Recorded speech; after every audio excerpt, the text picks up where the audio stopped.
అగ్రిప గారు దీనికి సంబంధించి మీరందరూ ఆమె కూడా ఏం పేరమ్మా?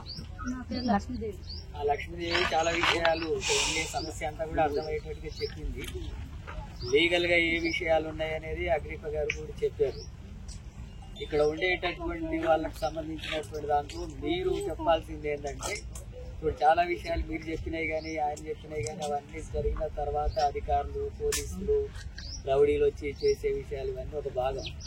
మీరేమనుకుంటున్నారు? మీరు ఇక్కడే ఉండాలనుకుంటున్నారా, వెళ్ళిపోవాలనుకుంటున్నారా? ఉండాలని ఏమనుకుంటున్నారా? మీరంతా ఆ మాట మీద అయితే గట్టిగా ఉన్నారా? గట్టిగా లేదు, కొద్ది మంది అటు ఇటు అయ్యేటట్టుకున్నారా? ఏమి లేదు.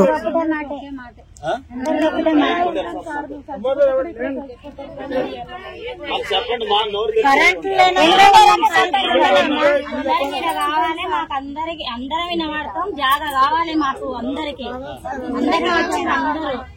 ఇప్పుడు మేము ఖాళీ చేస్తామని చెప్పి మీరంతా కూడా ఒక 8 మంది తప్ప మిగతా వాళ్ళు డబ్బులు తీసుకున్నారని అంటున్నారు కదా?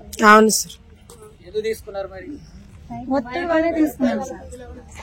ఖాళీ చేయాలనే తీసుకున్నారు కదా?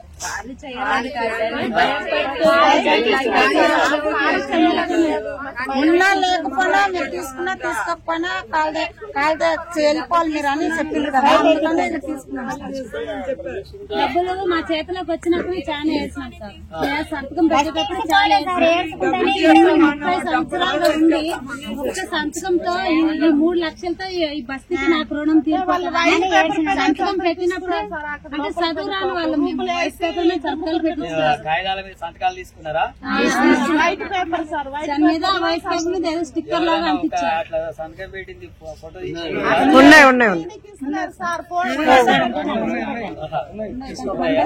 ఏం రాసిందని? రాసింది ప్లేన్ పేపర్, అది తెల్ల పేపర్ మొత్తం, అది ప్లేన్ పేపర్. దాని మీద స్టాంప్ ఉంది, స్టాంప్ మీద సంతకం. ఈ వైట్ పేపర్ మీద సంతకం ఎందుకు చేయాలి సార్ అంటే, నీ 2 కోట్ల ఆస్తి ఇస్తున్నావు నాకు, ఏమన్నా చేయమ్మా ఎవరికి లేని అనుమానం నీకు వస్తుంది అంటుంది. ఆడ ఉంటారు మంది సార్లు ఉంటారు కదా, వాళ్ళే పెట్టించింది. ఆ ఎంటీ పేపర్ మీద చేసుకున్నారు. అట్లా బంధించి అట్లా ఫోటో తీసుకుని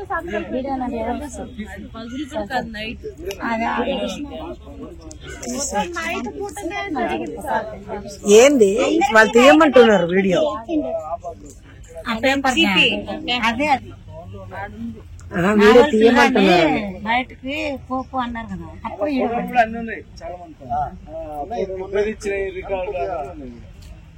ఓకే సరే. ఇప్పుడు వరకు ఇప్పుడు మీరు కొంతమంది ఏమో ఇక ఇది పోతుందేమో అని చెప్పి కూడా కొంత అనుమానంతో కూడా డబ్బులు తీసుకునేటారు. ఇప్పుడు ఈయనే ఉంటున్నారు కాబట్టి ఆ డబ్బులు వాపస్ చేయడానికి ఏమన్నా అన్నారా? అన్నారు. బెదిరింపు కాల్స్ వస్తున్నాయి, డబ్బులు తీసుకొచ్చి ఇవ్వమంటున్నారు కూడా. ఫోన్ చేసి అడిగాను సార్, నేను లాస్ట్ రోజు వరకు మళ్ళీ వచ్చి ఒక అర్ధ గంట ముందు కూడా నేను ఇక్కడ ఉన్నాను, చెప్పలేను. నువ్వు అంటే ఈ అక్క అన్న జంగానే ఇక్కడే ఉన్నారు, ఇంటి దగ్గర వచ్చి కూర్చోంటే ఆ చెట్టు కింద కూర్చోని 4 పిలిపించి నన్ను బెదిరించారు. వాళ్ళు ఎందుకు నీ ఇంటి దగ్గర కూర్చోబెట్టుకున్నావు, నీ చుట్టమా పట్టమా, పాత నీకేం పని, ఈ పని నువ్వు చూసుకోవాలి కదా. నేను చివరి వరకు వాళ్ళని అక్క వాళ్ళని అడగాను, చివరి వరకు నేను కూర్చోలేను, సామాన్ కూడా తీయలేదు.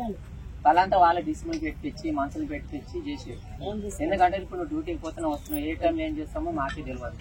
అంటే నేను ఒక్కటే మాట మాట్లాడా, పుట్టిన మనిషి ఏ రోజైనా సావక తప్పదు, వస్తుంది.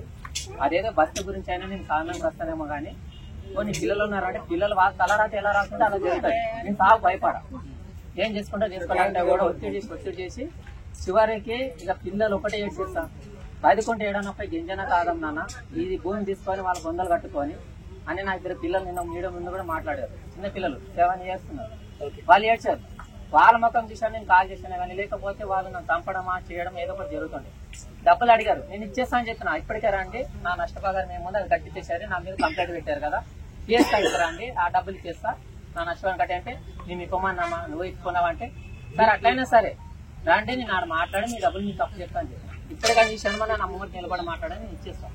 రాత్రి కాల్ చేసి బయట రానని చెప్పాను.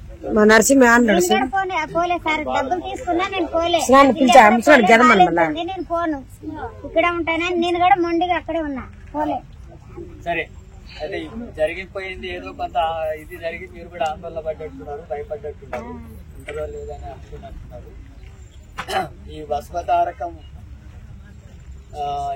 ఏరియాకి సంబంధించినటువంటి దాంట్లో మీరు 30-40 సంవత్సరాలుగా ఇక్కడ నివాసం ఉంటున్నారు. ఈ 30-40 సంవత్సరాలు ఇక్కడ నివాసం ఉంటున్న సందర్భంగానే మీకు రేషన్ కార్డు వచ్చింది, అట్లాగే ఆధార్ కార్డులు ఇక్కడే ఉన్నాయి మీ అడ్రస్ తోనే, ఇక్కడే కరెంట్ ఉంది, ఓటర్ కార్డులు కూడా ఉన్నాయిగా, అందరికి ఓటర్ కార్డులు కూడా ఉన్నాయి. అట్లాగే మంచినీళ్ళు కూడా వాళ్ళు ప్రభుత్వమే ట్యాంకులు పెట్టి కూడా పంపించింది తాగడానికి. అట్లాగే ఎన్నికల ముందు వచ్చి ఇక్కడ బోరు కూడా వేయించారు. ఇవన్నీ కూడా ఉన్నాయి. 30-40 సంవత్సరాలు ఇక్కడే ఉంటున్నారు. జిహెచ్ఎంసీ కనెక్షన్ కూడా ఉందట, నల్ల కనెక్షన్ కూడా ఉంది. అట్లాగే మీరు ఇక్కడ ఉండేటటువంటి దాదాపు 200కు పైగా కుటుంబాలు ఈ చుట్టుముట్టు ప్రాంతాల్లో ఇళ్లలో పనిచేసి జీవనం గడుపుతున్న వాళ్ళు, పూర్తి కడుపేదలు.